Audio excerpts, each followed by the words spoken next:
ನೀವು ಮೊದಲೇ ಬಾರಿ ನಮ್ಮ ಚಾನಲ್ನ ನೋಡ್ತಾ ಇದ್ದರೆ ಹಾಯ್, ನಾನು ರೂಪಾ. ಹಾಗೂ ನೀವು ನೋಡ್ತಾ ಇದ್ದೀರ ನಮ್ಮ ಕನ್ನಡ ಚಾನಲ್ ಆದ ಸ್ಮಯ ಕಲಿಕೆ. ನೀವಿನ್ನೂ ನಮ್ಮ ಚಾನಲ್ಗೆ ಸಬ್ಸ್ಕ್ರೈಬ್ ಆಗಿಲ್ಲ ಅಂದರೆ ಈ ಕೂಡಲೇ ಸಬ್ಸ್ಕ್ರೈಬ್ ಮಾಡ್ಕೊಳ್ಳಿ. ಹಾಗೆ ಪಕ್ಕದಲ್ಲಿ ಕಾಣುವ ಬೆಲ್ಲೈಕನ್ನು ಪ್ರೆಸ್ ಮಾಡಿ ಆಲ್ ಅಂತ ಟ್ಯಾಪ್ ಮಾಡೋದನ್ನು ಮರಿಬೇಡಿ. ಇವತ್ತಿನ ವಿಡಿಯೋದಲ್ಲಿ ಧನುರ್ಮಾಸದಲ್ಲಿ ಪೂಜೆ ಮಾಡ್ತಾ ಬಂದಿರೋರು ಕೆಲವರು 3 ದಿನ ಪೂಜೆ ಮಾಡಿರ್ತಾರೆ, ಕೆಲವರು 5 ದಿನ ಪೂಜೆ ಮಾಡಿರ್ತಾರೆ, ಇನ್ನೂ ಕೆಲವರು 9 ದಿನ ಪೂಜೆ ಮಾಡಬೇಕು ಅಂತ ಅಂದ್ಕೊಂಡಿರೋರು ಆ ಕೊನೆ ದಿನ ಯಾವ ರೀತಿ ಪೂಜೆ ಮಾಡ್ಕೋಬೋದು ಅಂತ ತಿಳಿಸ್ತಾ ಇದ್ದೀನಿ. ಇನ್ನು ಧನುರ್ಮಾಸದಲ್ಲಿ ನಾಗರಕಲ್ ಪೂಜೆ ಮಾಡೋವಂಥವ್ರು ಪಡವಲಕಾಯಿ ಮತ್ತು ಸೋರೆಕಾಯಿನ ತಿನ್ಬೋದಾ ಅಥವಾ ತಿನ್ನಬಾರ್ದಾ ಅನ್ನೋ ಒಂದು ಪ್ರಶ್ನೆಗೆ ಇದೇ ವಿಡಿಯೋ ಕೊನೆಯಲ್ಲಿ ನಾನು ಉತ್ತರ ಕೊಟ್ಟಿದ್ದೀನಿ. ದಯವಿಟ್ಟು ಈ ವಿಡಿಯೋನ ಪೂರ್ತಿಯಾಗಿ ನೋಡಿ. ಈಗಾಗಲೇ ತುಂಬ ಜನ ಧನುರ್ಮಾಸದ ಪೂಜೆನ ಶುರು ಮಾಡ್ಕೊಂಡಿರ್ತೀರ. ಕೆಲವರು ತಿಂಗಳ ಪೂರ್ತಿ ಪೂಜೆ ಮಾಡೋರು ಇರ್ತಾರೆ, ಕೆಲವರು 3 ದಿನ, 5 ದಿನ, 9 ದಿನ, 11 ದಿನ, 21 ದಿನ ಈ ಥರ ಸಂಕಲ್ಪ ಮಾಡಿಕೊಂಡು ಪೂಜೆ ಮಾಡ್ತಾ ಇರ್ತಾರೆ. ಇನ್ನು ಕೊನೆ ದಿನದ ಪೂಜೆ ಯಾವ ರೀತಿ ಇರಬೇಕು, ಯಾವ ರೀತಿ ಪೂಜೆ ವಿಶೇಷವಾಗಿ ಮಾಡ್ಕೋಬೇಕು, ಈ ಒಂದು ಮಾಹಿತಿನ ನಾನು ನಿಮ್ಮೊಂದಿಗೆ ಇವತ್ತು ಮಾತಾಡ್ತಾ ಇದ್ದೀನಿ. ಧನುರ್ಮಾಸದ ಪೂಜೆನ ಕೆಲವರೆಲ್ಲ ಮನೆಯಲ್ಲಿ ಮಾಡ್ತಾ ಇರ್ತಾರೆ, ಇನ್ನೂ ಕೆಲವರು ಅರಳಿ ಮರದ ಹತ್ರ ಹೋಗ್ಬಿಟ್ಟು ದೇವಸ್ಥಾನದಲ್ಲೂ ಕೂಡ ಮಾಡ್ತಾ ಇರ್ತಾರೆ. ಇನ್ನು ಮನೆಯಲ್ಲಿ ಮಾಡೋ ಅಂಥವ್ರು ಅತಿ ವಿಶೇಷವಾಗಿ ಕೊನೆ ದಿನ ವಿಶೇಷವಾದಂತಹ ಪೂಜೆ ಏನೂ ಇಲ್ಲ. ನೀವು 9 ದಿನ ಅಥವಾ ಕೊನೆ ದಿನದ ಪೂಜೆ ಕೂಡ ನೀವು ನಾರ್ಮಲ್ ಆಗಿ ಮಾಡ್ಕೋಬೋದು.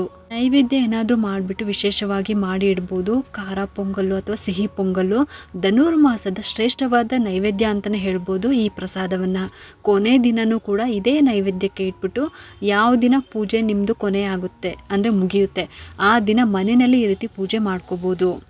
ಇದಾದಮೇಲೆ ದೇವಸ್ಥಾನಕ್ಕೆ ಹೋಗ್ಬಿಟ್ಟು ದೇವರ ದರ್ಶನ ಮಾಡಿಕೊಂಡು ಮನೆಯವರೆಲ್ಲರೂ ಹೆಸರಲ್ಲಿ ಅರ್ಚನೆ ಮಾಡಿಸ್ಕೊಂಡು ಧನುರ್ಮಾಸದ ಪೂಜೆ ಸಂಪೂರ್ಣ ಆಯಿತು ಅಂತ ಹೇಳಿ ದೇವರ ಹತ್ರ ಹೇಳಿಬಿಟ್ಟು ದೇವರ ಆಶೀರ್ವಾದ ಪಡ್ಕೊಂಡು ಆಮೇಲೆ ನೀವು ಪ್ರಸಾದ ತಗೊಂಡು ಮನೆಗೆ ಬರ್ಬೋದು.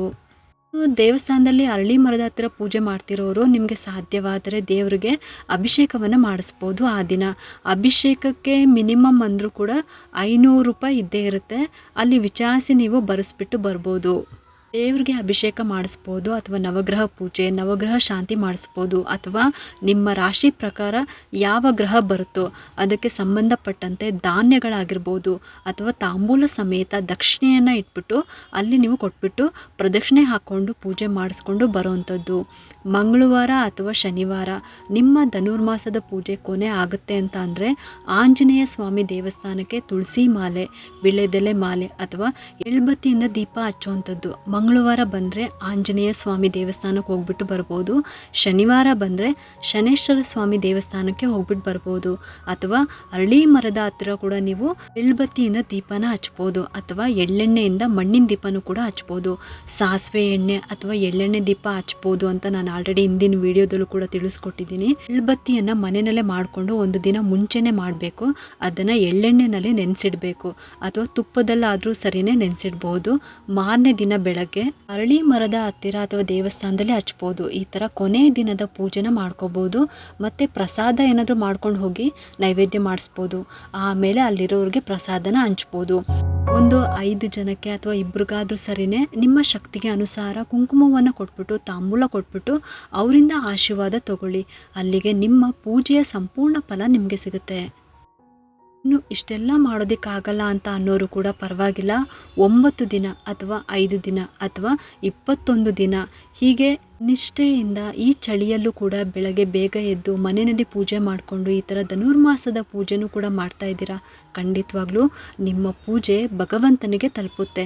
ಹಾಗಾಗಿ ಇಷ್ಟೆಲ್ಲ ಮಾಡೋದಕ್ಕಾಗಲ್ಲ ಅಂತ ಅನ್ನೋರು ನೀವು ಪ್ರತಿ ದಿನದ ಪೂಜೆ ಹೇಗೆ ಮಾಡ್ತೀರೋ ಅದೇ ರೀತಿ ಕೊನೆ ದಿನನೂ ಮಾಡಿ ನೀವು ಮುಗಿಸ್ಕೋಬೋದು. ಈ ತಿಂಗಳಲ್ಲಿ ಬರುವಂಥ ಷಷ್ಠಿ ಕೂಡ ತುಂಬಾ ವಿಶೇಷವಾದದ್ದು. ಇನ್ನು ನಾಗರಕಲ್ಲಿನ ಪೂಜೆನ ದೋಷ ಇರೋರೇ ಮಾಡಬೇಕು ಅಂತ ಅಲ್ಲ, ಪ್ರತಿಯೊಬ್ಬರೂ ಕೂಡ ಈ ಪೂಜೆನ ಮಾಡ್ಕೋಬೋದು. ಇನ್ನು ಯಾರೂ ಈ ಧನುರ್ಮಾಸದ ಪೂಜೆನ ಇನ್ನೂ ಶುರು ಮಾಡಿಲ್ಲ ಅಂತ ಅನ್ನೋರು ಇನ್ನೂ ಸಮಯ ಇದೆ, ನೀವು ಮಾಡೋದಕ್ಕೆ ಶುರು ಮಾಡ್ಕೋಬೋದು. ಈಗ ಧನುರ್ಮಾಸದಲ್ಲಿ ನಾಗರಕಲ್ ಪೂಜೆ ಮಾಡ್ತಾ ಇರ್ತಾರಲ್ಲ, ಮನೆಯಲ್ಲಿ ಪಡವಲಕಾಯಿ ಸೋರೆಕಾಯಿನ ತಿನ್ಬೋದಾ ಅಥವಾ ತಿನ್ನಬಾರ್ದಾ ಅಂತ ಒಂದು ಪ್ರಶ್ನೆ ಕೂಡ ಇದೆ. ಸೋರೆಕಾಯಿ ಮತ್ತು ಪಡವಲಕಾಯಿನ ಯಾಕೆ ತಿನ್ನಬಾರ್ದು ಅಂತಂದರೆ ನಾಗರ ಪೂಜೆ ಸಂಸ್ಕಾರ ಪೂಜೆ ಮಾಡಿಸಿದ್ರೆ ನೀವು ಜೀವನ ಪರ್ಯಂತ ತಿನ್ನೋ ಹಾಗಿಲ್ಲ. ಅಥವಾ ಇವಾಗ ಸಂತಾನ ಫಲಕ್ಕೋಸ್ಕರ ನೀವು ನಾಗರಕಲ್ಲು ಪೂಜೆ ಮಾಡ್ತಾ ಇದ್ದೀರಾ ಅಂತಂದರೆ ನಿಮ್ಮ ಪೂಜೆ ಮುಗಿಯೋವರೆಗೂ ತಿನ್ನಬೇಡಿ ಅಷ್ಟೇ. ಪೂಜೆ ಮುಗಿದ ಮೇಲೆ ನೀವು ತಿನ್ಕೋಬೋದು. ನೀವು ಸರ್ಪ ಸಂಸ್ಕಾರ ಪೂಜೆನ ಮಾಡಿಸಿದ್ರೆ ಜೀವನ ಪರ್ಯಂತ ಯಾರು ಪೂಜೆಗೆ ಕೂತ್ಕೊಂಡಿರ್ತಾರಲ್ವ ಅವರು ತಿನ್ನಬಾರ್ದು. ಇದನ್ನೆಲ್ಲ ಅಲ್ಲೇ ಅವರು ಕೂಡ ಹೇಳ್ತಾರೆ. ಆದರೆ ನೀವು ಆ ಥರ ಏನೂ ಮಾಡಿಸಿಲ್ಲ, ಏನೂ ಪೂಜೆ ಮಾಡಿಸಿಲ್ಲ ಅಂತ ಅಂದರೆ ನೀವು ಪೂಜೆ ಮುಗಿಯೋವರೆಗೂ ತಿನ್ನಬೇಡಿ ಅಷ್ಟೇ, ಆಮೇಲೆ ತಿನ್ಕೋಬೋದು. ಬರೀ ಧನುರ್ಮಾಸ ಪೂಜೆ ಮಾಡ್ತಾ ಇದ್ದೀವಿ ಅಂತ ಅನ್ನೋರು ಇದನ್ನು ತಿನ್ಕೋಬೋದು, ಏನೂ ಅಡ್ಡಿ ಇಲ್ಲ. ಇನ್ನು ಸಂತಾನ ಫಲಕ್ಕಾಗಿ ನೀವು ಧನುರ್ಮಾಸ ಪೂಜೆ ನಾಗರಕಲ್ಲು ಪೂಜೆ ಮಾಡ್ತಾ ಇದ್ದರೆ ಪೂಜೆ ಮುಗಿಯೋವರೆಗೂ ತಿನ್ನಬೇಡಿ ಅಷ್ಟೇ, ಪೂಜೆ ಮುಗಿದ ಮೇಲೆ ನೀವು ತಿನ್ಕೋಬೋದು. ಇದಿಷ್ಟು ಕೂಡ ಧನುರ್ಮಾಸದ ಪೂಜೆಯಲ್ಲಿ ಯಾವ ರೀತಿ ನಾವು ಕೊನೆ ದಿನ ಪೂಜೆ ಮಾಡ್ಕೋಬೇಕು ಅಂತ ವಿವರವಾಗಿ ತಿಳಿಸ್ಕೊಟ್ಟಿದ್ದೀನಿ. ಇನ್ನು ಇದೇ ಡಿಸೆಂಬರ್ 30ನೇ ತಾರೀಕು ವೈಕುಂಠ ಏಕಾದಶಿ ಇದೆ. ಅದನ್ನು ಪ್ರತಿಯೊಬ್ಬರು ಕೂಡ ತಪ್ಪದೆ ನೀವು ಆಚರಣೆಯನ್ನು ಮಾಡಿಕೊಡಿ. ಆದಷ್ಟು ಉಪವಾಸ ಇರೋದಕ್ಕೆ ಸಾಧ್ಯ ಆಗೋ ಅಂಥವ್ರು ಖಂಡಿತವಾಗ್ಲೂ ಉಪವಾಸ ಇದ್ಬಿಟ್ಟು ದೇವರ ದರ್ಶನವನ್ನು ಮಾಡ್ಕೊಂಡ್ಬಿಟ್ಟು ನೀವು ಉಪವಾಸವನ್ನು ಮಾಡಿ. ಈ ಒಂದು ಉಪಯುಕ್ತ ಮಾಹಿತಿ ನಿಮ್ಗೆ ಇಷ್ಟ ಆಗಿದೆ ಅಂತ ನಾನು ಭಾವಿಸ್ತಾ ಈ ವಿಡಿಯೋನ ಮುಗಿಸ್ತಾ ಇದ್ದೀನಿ. ಈ ವಿಡಿಯೋ ಏನಾದರೂ ಇಷ್ಟ ಆಗಿದ್ರೆ ಒಂದು ಲೈಕ್ ಮಾಡಿ, ಶೇರ್ ಮಾಡಿ ಮತ್ತು ಸಬ್ಸ್ಕ್ರೈಬ್ ಮಾಡಲು ಮರಿಬೇಡಿ. ಯಾಕಂದರೆ ನೀವು ಮಾಡೋ ಒಂದು ಸಬ್ಸ್ಕ್ರೈಬಿಂದ ನಮ್ಮಂತಹ ಸಣ್ಣ ಸಣ್ಣ ಚಾನಲ್ಸ್ಗೆ ಒಂದು ಸಪೋರ್ಟ್ ಮಾಡ್ದಂಗೆ ಆಗುತ್ತೆ. ಮತ್ತೆ ಸಿಗ್ತೀನಿ ಮುಂದಿನ ಹೊಸ ವಿಡಿಯೋದೊಂದಿಗೆ ಅಂತ ಹೇಳ್ತಾ ಈ ವಿಡಿಯೋನ ಮುಗಿಸ್ತಾ ಇದ್ದೀನಿ. ಸರ್ವೇ ಜನ ಸುಖಿನೋ ಭವಂತು.